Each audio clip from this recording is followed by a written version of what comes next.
Study 91 के official YouTube channel पर आप सभी विद्यार्थियों का मैं जीएस फैकल्टी जेपी सर हार्दिक स्वागत अभिनंदन वंदन करता हूं और शुरू करता हूं आज का ये स्पेशल क्लास जिसमें हम लोग स्टडी कर रहे हैं मॉडर्न इंडिया, आधुनिक भारत का इतिहास। और आज की क्लास जो है क्रिप्स प्रस्ताव और महात्मा गांधी का अंग्रेजों भारत छोड़ो आंदोलन के आसपास केंद्रित होगी। पिछले क्लास में आप सबको बताया कि सेकेंड वर्ल्ड वॉर के दौरान भारत का तत्कालीन वायसराय जिसका नाम था लॉर्ड लिनलिथगो के द्वारा 8 अगस्त 1940 के दिन अगस्त प्रस्ताव जारी किया गया और उस अगस्त प्रस्ताव के माध्यम से भारतीयों को फिर एक आश्वासन दिया गया, एक झुनझुना दिया गया कि लो इसे बजाओ और सेकेंड वर्ल्ड वॉर में हमारा साथ दो।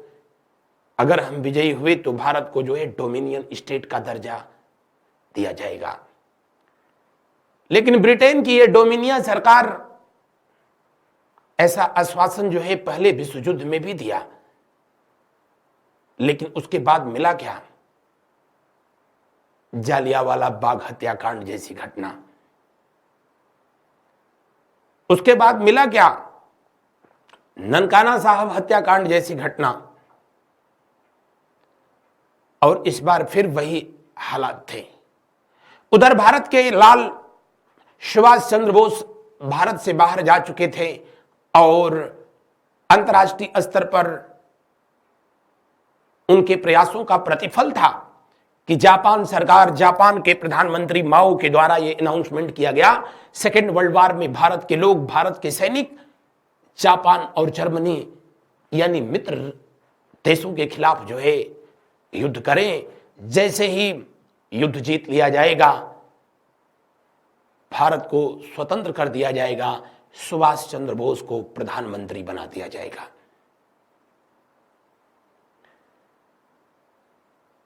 वायसराय की बातों का कोई असर नहीं था। उधर अंतर्राष्ट्रीय दबाव जो है बढ़ रहा था। भारत का पड़ोसी देश चंडाल चाइना, अमेरिका सहित कुछ ऐसे देश थे जो ब्रिटेन पर दबाव बना रहे थे, भारत को जो है स्वतंत्र करो, आजाद करो। वरना भारतीय सैनिक जिनकी संख्या सबसे अधिक थी, क्योंकि आबादी अधिक थी और इस क्षेत्र में तो हम लोगों का हमेशा एक छत्र राज रहा है, आज भी है, अब तो खैर पूछना ही नहीं है।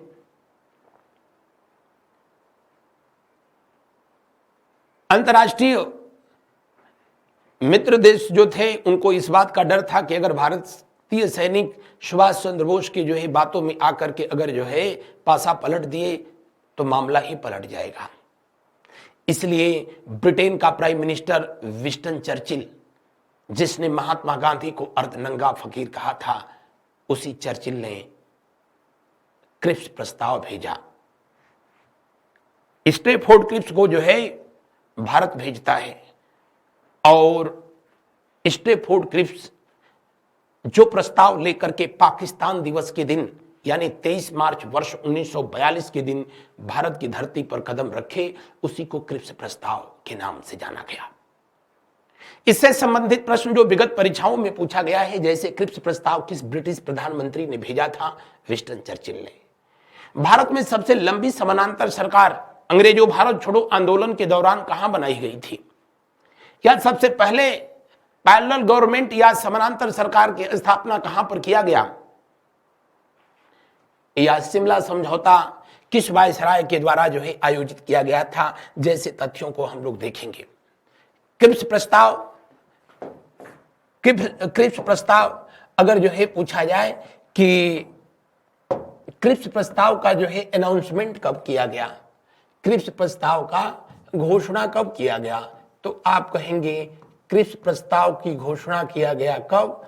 तो जी हां, इसका घोषणा किया गया था 11 मार्च वर्ष 1942 को। कहां पर किया गया था? लंदन में किया गया था। स्टैफोर्ड क्रिप्स को भारत भेजा गया। उस समय जो है ब्रिटेन का प्राइम मिनिस्टर कौन था? तो ब्रिटेन का प्राइम मिनिस्टर था विंस्टन चर्चिल। कौन? Winston Churchill. विंस्टन चर्चिल, जिसने महात्मा गांधी को सेकेंड राउंड टेबल समिट में दूसरे गोलमेज सम्मेलन में अर्धनंगा फकीर कह करके इनका मजाक उड़ाया था। विंस्टन चर्चिल के द्वारा जो है ये क्रिप्स प्रस्ताव जो है भेजा जाता है, और क्रिप्स प्रस्ताव का जो है भारत में आगमन कब होगा, कब हुआ, तो आप कहेंगे 23 मार्च वर्ष 1942 को। 23 मार्च 1942 को क्रिप्स प्रस्ताव भारत में आता है। किसके द्वारा लाया गया?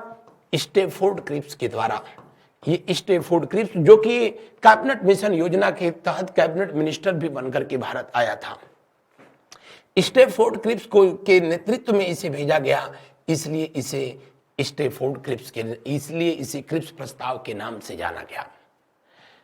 क्रिप्स प्रस्ताव में जो है कुछ प्रावधान किए गए और बहुत कुछ अलग, अगस्त प्रस्ताव से कुछ अलग नहीं था, बस इतना ही था। अगस्त प्रस्ताव वायसराय ने जो है दिया था कि सेकेंड वर्ल्ड वॉर में भारतीय लोग, भारत के सैनिक जो ब्रिटिश सेना में नौकरी करते हैं, वो ब्रिटेन का साथ दें, मित्र देशों का साथ दें। आजादी के बाद,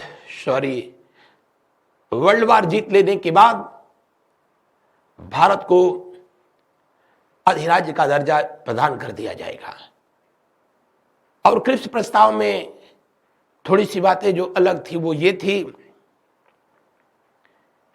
कि पहली बार जो है ये स्वीकार किया गया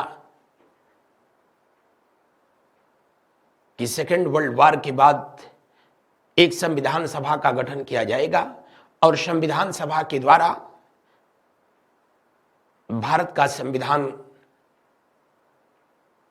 का निर्माण किया जाएगा, इस शर्त के साथ कि जो चाहे उसे स्वीकार करे, जो ना चाहे उसे अस्वीकार करते। यानी भारत के विभाजन का दरवाजा क्रिप्स प्रस्ताव में भी खोल करके रखा गया था। वायसराय की कार्यकारिणी में हिंदुओं और मुसलमानों की संख्या बराबर करने का जो प्रस्ताव दिया गया था, ऐसे कुछ प्रस्ताव थे।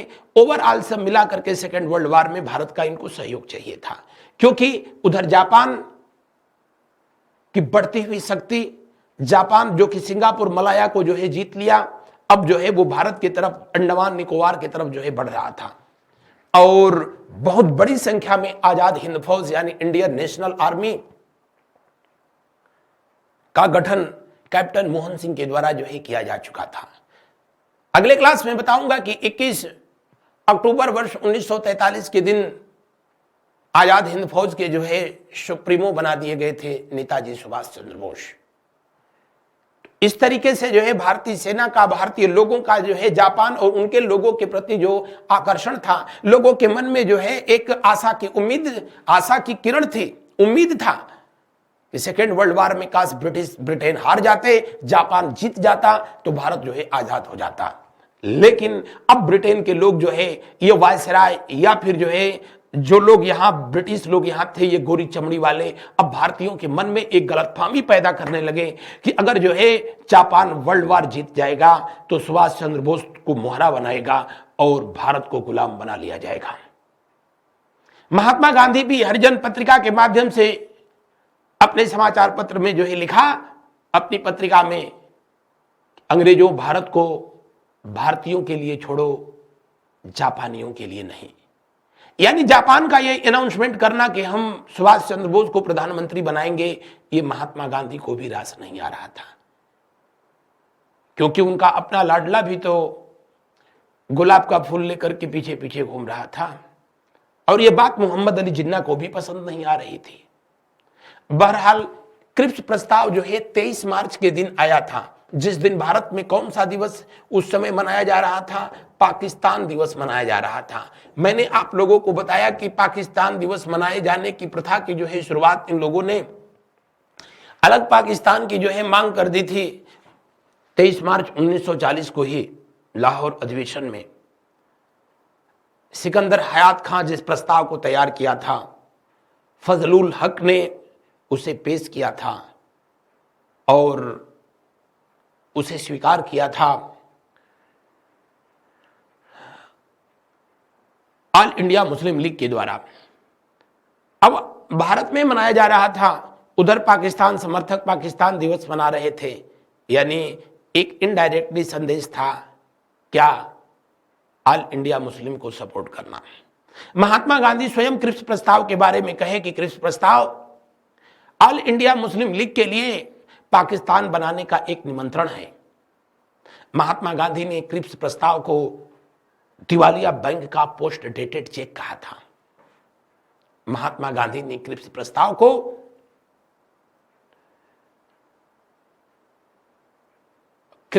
को अस्वीकार कर दिया था। भारतीय राष्ट्रीय कांग्रेस ने अस्वीकार कर दिया और ऑल इंडिया मुस्लिम लीग ने भी अस्वीकार कर दिया। तो क्रिप्स प्रस्ताव आने न आने का जो है बहुत कोई मतलब नहीं रहा। बहरहाल समय धीरे धीरे जो है बीत रहा है और महात्मा गांधी 14 जुलाई के दिन वर्धा में, अपने वर्धा आश्रम में इन्होंने अंग्रेजों भारत छोड़ो आंदोलन का प्रस्ताव रखा, लेकिन कांग्रेस कार्यकारिणी ने इसे अस्वीकार कर दिया। गांधी जी गुस्सा गए, बहुत जल्दी गुस्साते थे।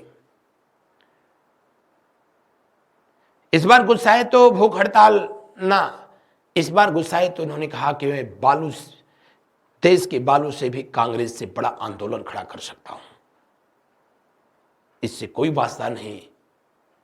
अंग्रेजों भारत छोड़ो आंदोलन में कांग्रेस मेरी साथ देगी या नहीं देगी, क्योंकि महात्मा गांधी अब कांग्रेस के सदस्य नहीं रह गए थे। मैंने ये बात आपको पिछले क्लास में भी बताया था। आखिरकार अंग्रेजों भारत छोड़ो आंदोलन की शुरुआत हुई, जिसको कि और किस नाम से जाना गया, अगस्त के महीने में हुआ, इसीलिए इसे अगस्त क्रांति के नाम से जो है जाना गया। किस नाम से? अगस्त क्रांति के नाम से जाना गया।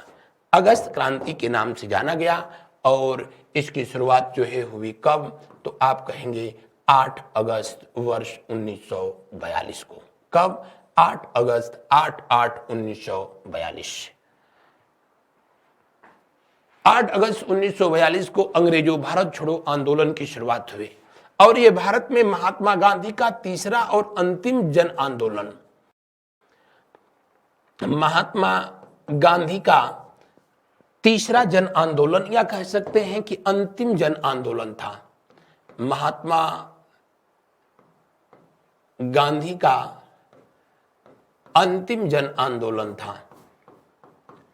अंतिम, मैं बताया था आपको कि महात्मा गांधी का कुल 3 जन आंदोलन हुए, मास मूवमेंट हुए थे। पहला था नॉन कोऑपरेशन यानी असहयोग आंदोलन, दूसरा था सविनय अवज्ञा आंदोलन सिविल डिसओबीडियंस मूवमेंट और तीसरा था क्विट इंडिया मूवमेंट यानी अंग्रेजों भारत छोड़ो आंदोलन। यह शब्द अंग्रेजों भारत छोड़ो यूसुफ मेहर अली के द्वारा जो है दिया गया था। साइमन गो बैक का नारा भी यूसुफ मेहर अली के ही दिमाग की उपज रही थी और महात्मा गांधी ने इसका प्रस्ताव जो है कब पेश किया, तो आप कहेंगे कि अंग्रेजों भारत छोड़ो आंदोलन का प्रस्ताव रखा गया 14 जुलाई 1942 को। कब रखा गया? 14 जुलाई 1942। कहां पर? वर्धा आश्रम में। वर्धा आश्रम में ही उस समय महात्मा गांधी जी रह रहे थे, जिसको जमनालाल बजाज के द्वारा जो है तैयार कराया गया था, क्योंकि सविनय अवज्ञा आंदोलन के दौरान महात्मा गांधी ये कसम खा चुके थे, सौगंध ले चुके थे कि अगर देश को आजाद नहीं कराऊंगा तो साबरमती लौट करके नहीं आऊंगा, और इसीलिए ये लौट करके साबरमती नहीं गए थे। बाद में जमनालाल बजाज के द्वारा जो है यहाँ पर वर्धा आश्रम की स्थापना कराई गई। कहाँ पर अब ये जगह पड़ती है? महाराष्ट्र में पड़ती है। वहीं पर 14 जुलाई 1942 को अंग्रेजों भारत छोड़ो आंदोलन प्रस्ताव जो है प्रस्तुत किया गया, तो इसको कांग्रेस कार्यकारिणी ने मानने से मना कर दिया। गुस्साए हुए महात्मा गांधी ने कहा, मैं देश के बालू से कांग्रेस से भी बड़ा संगठन और आंदोलन खड़ा कर सकता हूं।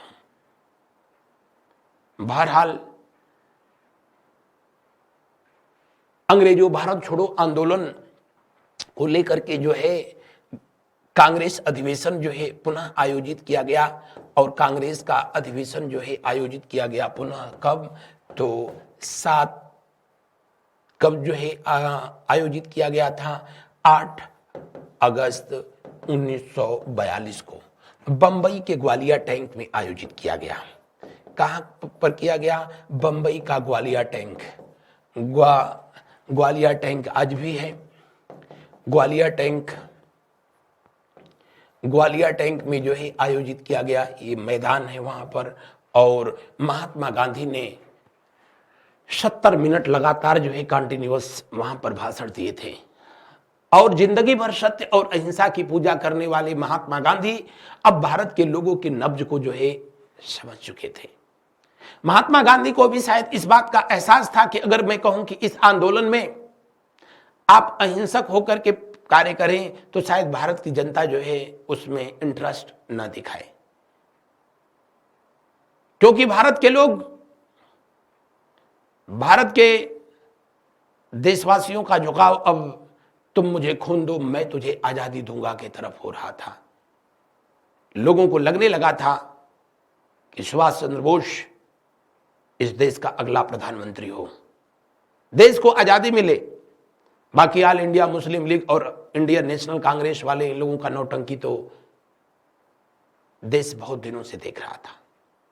और यही वजह था कि बॉम्बे के ग्वालियर टैंक मैदान में जिंदगी भर सत्य और अहिंसा की पूजा करने वाले महात्मा गांधी, ये कहने वाले महात्मा गांधी कि अगर आपके गाल पर कोई एक तमाचा खींच करके मार दे तो उसके सामने दूसरा गाल भी घुमा दो। आज वो महात्मा गांधी जो सीधा अब खड़े नहीं हो पा रहे हैं, उन्होंने कहा डू और डाइस, करो या मरो। यानी अगर जो है आपसे पूछा जाए कि महात्मा गांधी के द्वारा करो या मरो का जो है नारा किस आंदोलन के दौरान जो है दिया गया था, तो आप कहेंगे अंग्रेजों भारत छोड़ो आंदोलन के दौरान जो है दिया गया था। यानी महात्मा गांधी को भी अब इस बात का एहसास था कि इस देश में जो है सिर्फ अनुनय विनय सत्याग्रह भूख हड़ताल करने से जो है कुछ नहीं होगा। अगर कुछ होगा तो डू और डाइस, या तो कुछ करो और नहीं तो फिर मरो। देश के लोगों से महात्मा गांधी का फिर आह्वान हुआ और महात्मा गांधी का यह बदला हुआ स्वरूप हिंदुस्तान ने फिर एक बार स्वीकार किया कि महात्मा गांधी ने पहली बार क्रांति के माध्यम से देश को स्वतंत्र कराने का जो है आह्वान किए।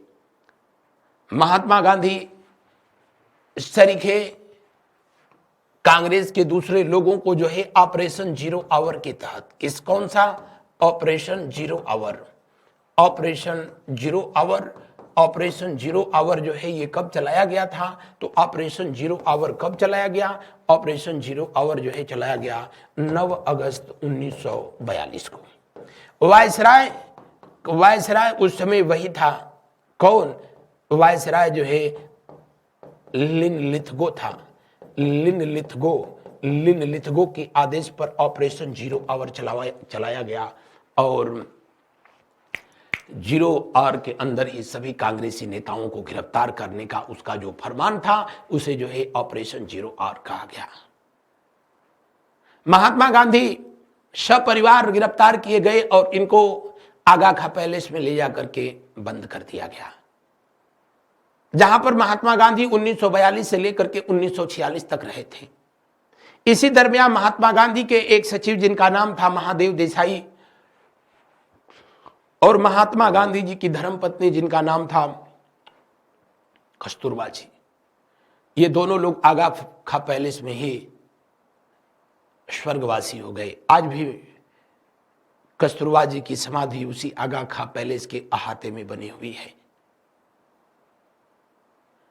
पूरे देश में एक बार फिर जो है क्रांति की लहर उठ पड़ी। कांग्रेस के बहुत से नेता थे जिनको कि अहमदनगर किले में बंद किया गया।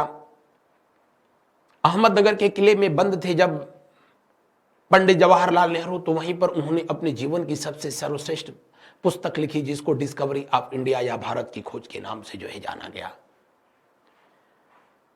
राजेंद्र प्रसाद को बांकीपुर जेल में बंद किया गया, किसी को कहीं बंद किया गया और भारत में एक बार फिर जो है क्रांति का जब बिगुल बजा तो जो है हिंदुस्तान का हर व्यक्ति अपनी स्वतंत्रता की घोषणा की। जैसा कि महात्मा गांधी ने कहा था कि आज से भारत का हर व्यक्ति स्वतंत्र है और अपनी स्वतंत्रता की घोषणा करे। फिर क्या था, भारत के विभिन्न देश जो है क्षेत्रों में अस्थायी सरकारों, समानांतर सरकारों का जो है निर्माण किया गया। समानांतर सरकार या पैरेलल गवर्नमेंट सबसे पहले जो है उत्तर प्रदेश का जिला बलिया, हालांकि तब बलिया जो है गाजीपुर का ही हिस्सा होता था, गाजीपुर की एक तहसील होती थी। बलिया में चित्तू पांडे किसके नेतृत्व में, चित्तू पांडे के जो है नेतृत्व में, चित्तू पांडे के नेतृत्व में स्वतंत्र सरकार का जो है गठन किया गया। और यह सरकार सबसे पहले यहीं पर स्वतंत्र सरकार बनाई गई संयुक्त प्रांत में, और ये लगभग जो है एक सप्ताह तक ये सरकार रही थी। किसके नेतृत्व में, चित्तू पांडे के नेतृत्व में। चित्तू पांडे के नेतृत्व में लगभग एक सप्ताह तक ये सरकार काम किया। उसके बाद सतारा, ये जगह जो है पड़ती है कहां पर, तो आप कहेंगे महाराष्ट्र में। तब ये जो है बॉम्बे में पड़ती थी, और बॉम्बे में किसके द्वारा जो है, तो आप कहेंगे वाई.बी. चौहान के द्वारा जो है जिस सरकार का जो है गठन किया गया। कौन सी समानांतर सरकार, किसके द्वारा, वाई.बी. चौहान।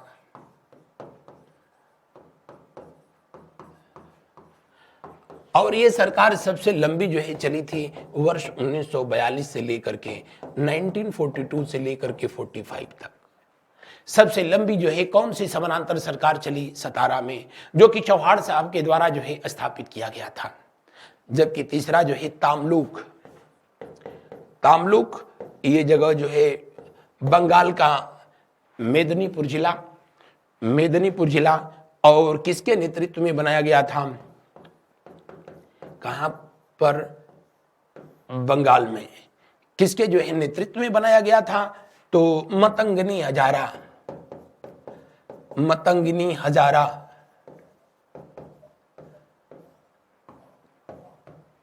एक जनजातीय महिला थी जिनको गोली लगने के बाद भी जो है अपने हाथ में तिरंगा झंडा जो है लेकर के और इस वतन के लिए अमर हो गई, शहीद हो गई। यहाँ की जो सरकार थी, जिसको कि जनजातियों के द्वारा बनाई गई सरकार थी, इसलिए इसे जातीय सरकार कहा गया। और कालांतर में, वर्तमान में आप सबको पता है कि आज भी बांग्लादेश की संसद को जातीय संसद कहते हैं, वो इसी से प्रेरित है।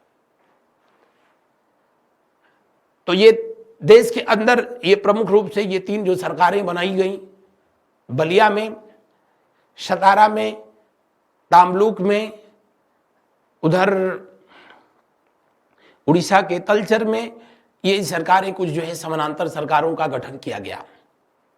सभी प्रमुख कांग्रेसी नेता जो है गिरफ्तार कर लिए गए। देश जो है फिर 1920 वाले जो है स्थिति में पहुंचा था, और जितने सरकारी प्रतिष्ठान थे उन प्रतिष्ठानों पर भारतीय लोगों के द्वारा धरना प्रदर्शन या उस पर यूनियन जैक का तिरंगा झंडा हटा करके, यूनियन जैक का जो है झंडा हटा करके, ब्रिटेन का झंडा हटा करके भारत का तिरंगा झंडा फहराने का काम किया गया। बिहार का पटना जो गोलीकांड हुआ था, इसी का जो है प्रमुख हिस्सा रहा था।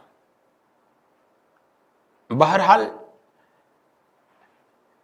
इस आंदोलन को गुप्त रूप से जो है संचालित करने के लिए अरुणा आसिफ अली, उषा मेहता और जयप्रकाश नारायण, राम मनोहर लोहिया जैसे लोगों के द्वारा जो है गुप्त रूप से रेडियो प्रसारण का भी प्रावधान किया गया, व्यवस्था किया गया, और ब्रिटिश हुकूमत से चोरी छुपे छुप करके इस आंदोलन को नेतृत्व प्रदान किया गया। महात्मा गांधी का ये आंदोलन ब्रिटिश गवर्नमेंट के लिए जो है एक सरदर्द बना। उधर सुभाष चंद्र बोस ब्रिटिश गवर्नमेंट के लिए जो है जापान के साथ, जर्मनी के साथ हाथ मिला करके अलग जो है सरदर्द बने हुए थे। आखिरकार ब्रिटिश गवर्नमेंट लॉर्ड लिनलिथगो को जो है वापस बुला लेती है और उसके जगह पर लॉर्ड वेविल को भारत का वायसराय बना करके भेजती है। इस बीच भारत के एक जो है दक्षिण भारत के महान क्रांतिकारी थे जिनका नाम था सिराज गोपालाचारी। क्या नाम था? सिराज गोपालाचारी। और सिराज गोपालाचारी के द्वारा जो है सिराज गोपालाचारी के द्वारा 10 जुलाई वर्ष 1944 को 10 जुलाई 1944 को CR फार्मूला जो है प्रस्तुत किया गया। महात्मा गांधी से परमिशन लेने के बाद सिराज गोपालाचारी, जो कि आजाद भारत के पहले भारतीय गवर्नर जनरल बने थे, सिराज गोपालाचारी ने CR फार्मूला दिया और इस फार्मूला के तहत ऑल इंडिया मुस्लिम लीग और भारतीय राष्ट्रीय कांग्रेस के बीच जो चल रहा था मतभेद, जो गतिरोध चल रहा था, उसको समाप्त करने का प्रयास वो इसलिए कि ये दोनों राजनीतिक दल एक साथ मिलकर के जो है काम करें, वरना आने वाले समय में भारत जापानियों के हाथ में जो है फिसल जाएगा। ऐसा जो है सिर्फ माहौल बनाया जा रहा था, हकीकत में ऐसा कुछ था नहीं। सिराज गोपालाचारी ने जो है CR फार्मूला दिया और उसका जो है उद्देश्य था, इसका उद्देश्य क्या था? आप कहेंगे कि इसका उद्देश्य था, क्या उद्देश्य था? इंडियन नेशनल कांग्रेस और ऑल इंडिया मुस्लिम लीग के बीच जो है समझौता। हालांकि पाकिस्तान एक अलग देश, पाकिस्तान की मांग इस समझौते के तहत सिराज गोपालाचारी ने स्वीकार कर लिया और इस तरह सिराज गोपालाचारी जो है पहले भारतीय व्यक्ति हुए जिन्होंने ऑल इंडिया मुस्लिम लीग के द्वारा पाकिस्तान की मांग को स्वीकार कर लिया।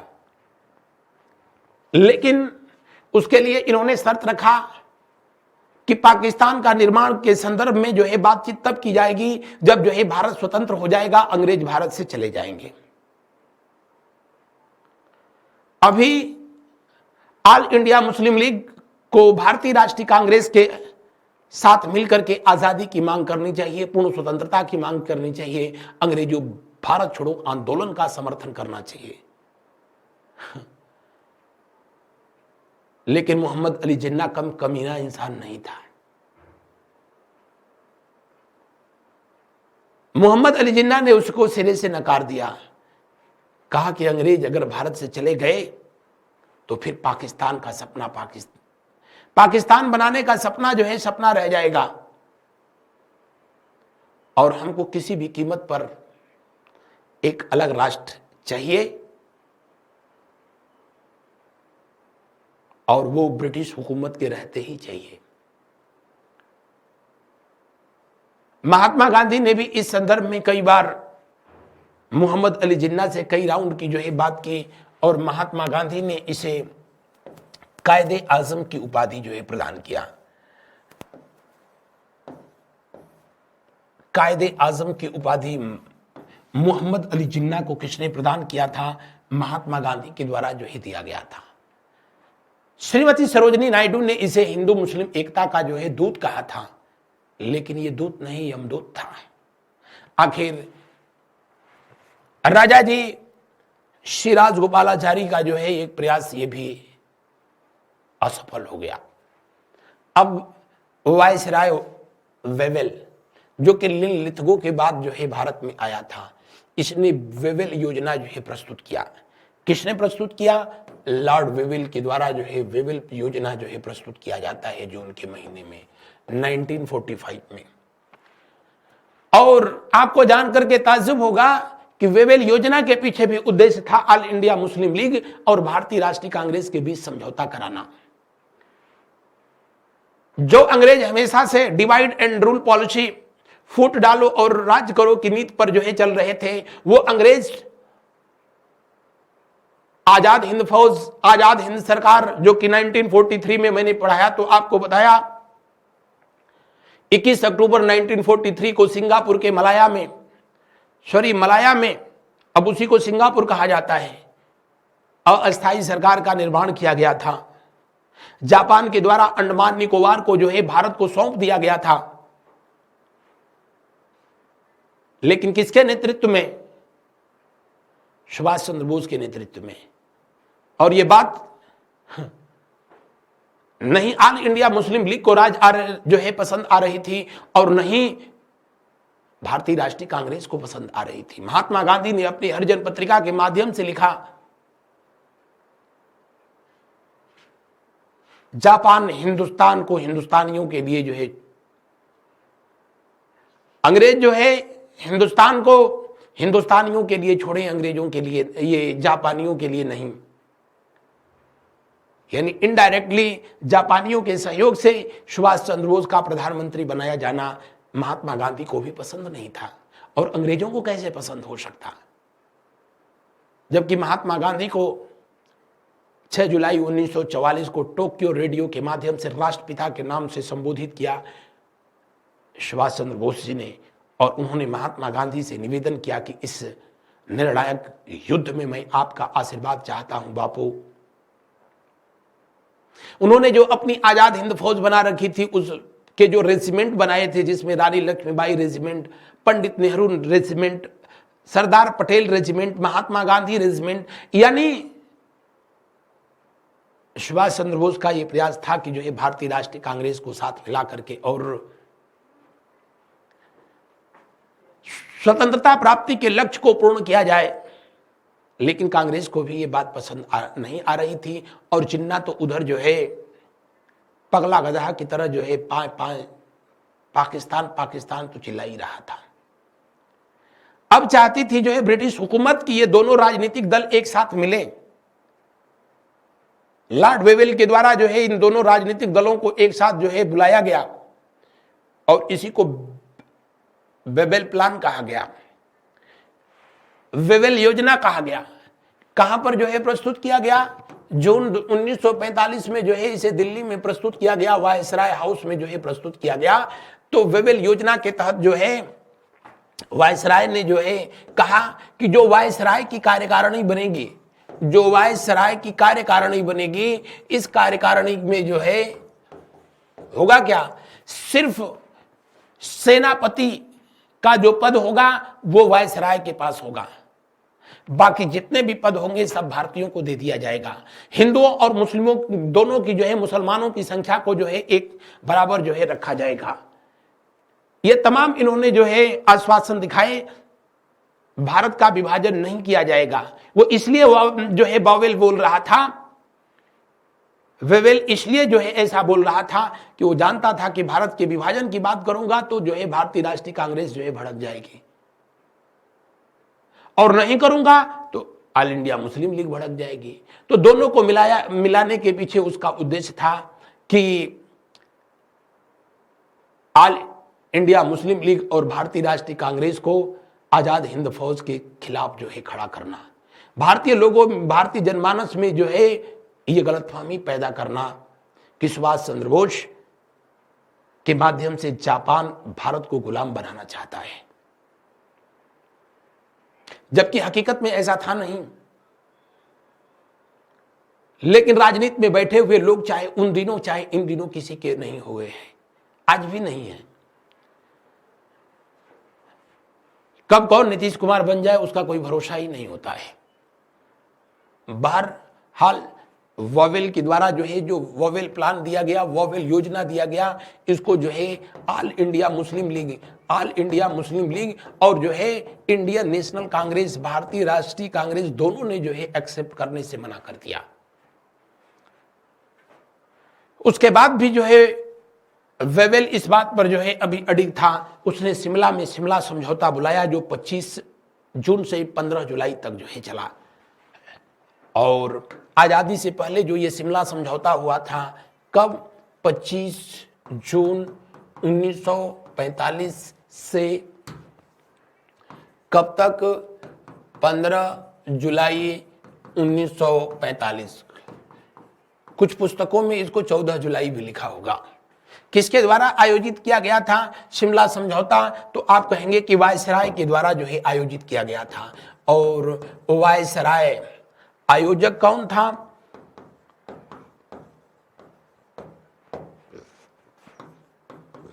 Viceroy Lord Wavell.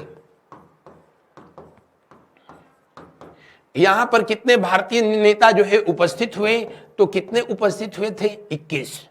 21 जो है ऑल इंडिया मुस्लिम लीग, भारतीय राष्ट्रीय कांग्रेस और दूसरे जो है राजनीतिक दलों के 21 लोग जो है उपस्थित हुए। आपसे पूछा जाता है कि कांग्रेस का प्रतिनिधित्व जो है किसने किया था? तो जो शिमला समझौता हुआ उसमें जो है कांग्रेस का जो प्रतिनिधित्व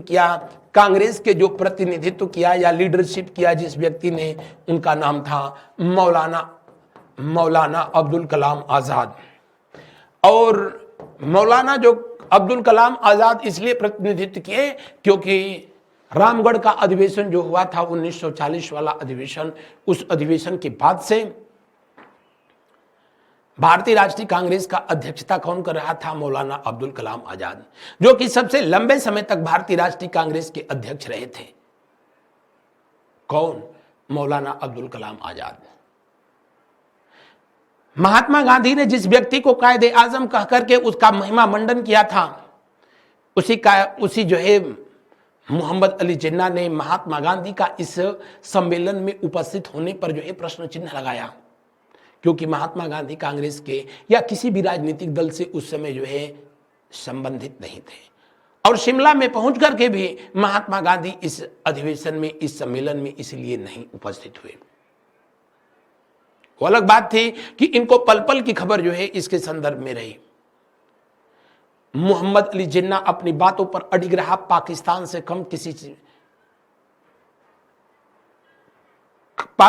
कम किसी भी बात पर जो है ये सुनने के लिए तैयार ही नहीं था।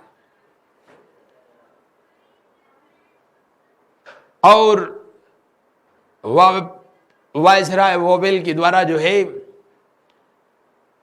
पुनः जो है शिमला में सम्मेलन बुलाने के जो है आश्वासन के बाद इसे 15 जून को अंततोगत्वा ये पोस्टपोन कर दिया गया, स्थगित कर दिया गया। 15 जुलाई को जो है शिमला समझौता जो है स्थगित हो गया, समाप्त हुआ कुछ नहीं, जिन्ना की जिद का भेंट चढ़ गया। ध्यान रखेंगे शिमला समझौता 3 बार हुआ है। 1914 में हुआ, और जब 1914 में शिमला समझौता हुआ तो उसी समय जो है तिब्बत और भारत के बीच मैकमोहन रेखा का निर्धारण हुआ। तो उस समय तिब्बत एक अलग देश था, अब तो चंडाल चाइना उसको चबा गया। और दूसरी बार शिमला समझौता 1945 में हुआ है, जो ऑल इंडिया मुस्लिम लीग और भारतीय राष्ट्रीय कांग्रेस की जो है बीच जो खिंचातान चल रही थी उसको समाप्त कराने के लिए, आजाद हिंद फौज के खिलाफ, आजाद हिंद सरकार के खिलाफ इन दोनों राजनीतिक दलों को एक साथ लाने के लिए शिमला समझौता जो है आयोजित किया गया था, लेकिन वो किसी भी नतीजे पर नहीं पहुंच पाया। इस आश्वासन के बाद कि अगला शिमला समझौता बुलाया जाएगा, ये राजनीतिक दल फिर जो है अपने अपने मुद्दों पर विचार करें, वरना आपस में जो है लड़ते रह जाएंगे और हिंदुस्तान जो है जापान के हाथ चला जाएगा। और तब क्या होगा? जब इस देश का जो है प्राइम मिनिस्टर सुभाष चंद्र बोस बन जाएगा, जबकि सुभाष चंद्र बोस को अंडमान निकोबार का जो है प्रधानमंत्री जापान के द्वारा जो है नियुक्त किया जा चुका था। उनका शपथ ग्रहण भी वहां हो चुका था। सुभाष चंद्र बोस ने ही अंडमान का नाम, मैंने पढ़ाया पिछले क्लास को तो बताया कि शहीद द्वीप और निकोबार का नाम जो है स्वराज द्वीप रखा गया था। इसी बीच 15 जुलाई के ठीक 1 महीना बाद ऐसा होता है, सेकेंड वर्ल्ड वॉर जो है समाप्त हो जाता है। 6 अगस्त के दिन जापान के द्वारा हिरोशिमा पर लिटिल बॉय और 9 अगस्त के दिन नागासाकी पर फैटमैन बम गिराया गया। अंततोगत्वा उस समय की सबसे बड़ी महाशक्ति जापान के पास जो है परमाणु बम था नहीं, और जो है जापान का उस समय का जो सरकारी तंत्र था आत्मसमर्पण कर दिया। अमेरिका अपने दबाव में समझौता कराया और जापान के द्वारा जीते गए समस्त क्षेत्र उन देशों को फिर वापस कर दिए गए जिनसे जीते गए थे। तो इस तरह अंडमान निकोबार और पूर्वोत्तर भारत, जिसको कि जापान ने अंग्रेजों से जीता था, अंग्रेजों को फिर प्राप्त हो गया उस संधि के अनुसार। लेकिन हकीकत में अभी ऐसा नहीं था। और तभी एक और घटना घटती है जो बेहद दुखद घटना थी। अंडमान निकोबार और पूर्वोत्तर भारत, जो कि आज हम लोगों का नॉर्थ ईस्ट स्टेट जो है, जितने भी इन क्षेत्रों का प्रधानमंत्री सुभाष चंद्र बोस उन दिनों थे। ये बात ऑल इंडिया मुस्लिम लीग, भारतीय राष्ट्रीय कांग्रेस और ब्रिटिश हुकूमत सबको जो है चुभ रही थी। जापान का बड़ा जो है एहसान था सुभाष चंद्र बोस के ऊपर, और इसीलिए जब दो दो परमाणु बम गिराए गए, उसके बाद जापान में उपजे हालात पर शोक संवेदना व्यक्त करने के लिए जब 18 अगस्त 1945 के दिन नेताजी सुभाष चंद्र बोस जापान के लिए उड़ान भरे। आज का जो ताइवान है तब फार्मोसा के नाम से जाना जाता था। फार्मोसा द्वीप पर विमान दुर्घटना होती है 18 अगस्त 1945 के दिन, और नेताजी सुभाष चंद्र बोस के साथ क्या हुआ ये रहस्य बन करके रह गया। तुम मुझे खून दो मैं तुझे आजादी दूंगा का नारा देने वाले नेताजी सुभाष चंद्र बोस का वाकई खून हो गया, या ये किसी दुर्घटना के शिकार हुए या षड्यंत्र के शिकार हो गए, ये रहस्य बन करके रह गया। बहरहाल जापान के जो है किसी मंदिर में, जैसा कि बताया गया कि आज भी उनकी अस्थियां रखी गई हैं।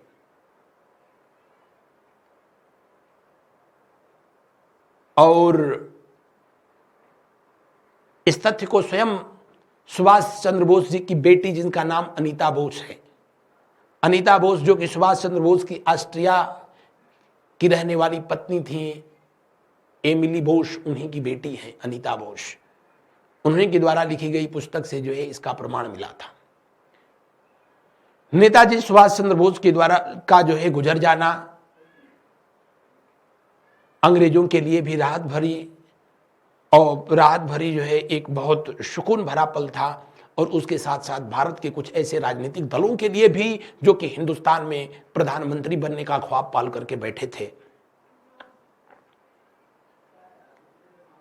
अब फिर शिमला समझौता नहीं बुलाया गया, क्योंकि शिमला समझौता तो एक बहाना था, निशाना तो आजाद हिंद फौज थी। आजाद हिंद फौज के सैनिकों को गिरफ्तार करके लाल किले में जो है कैद किया गया और उनके खिलाफ मुकदमा चलाया गया।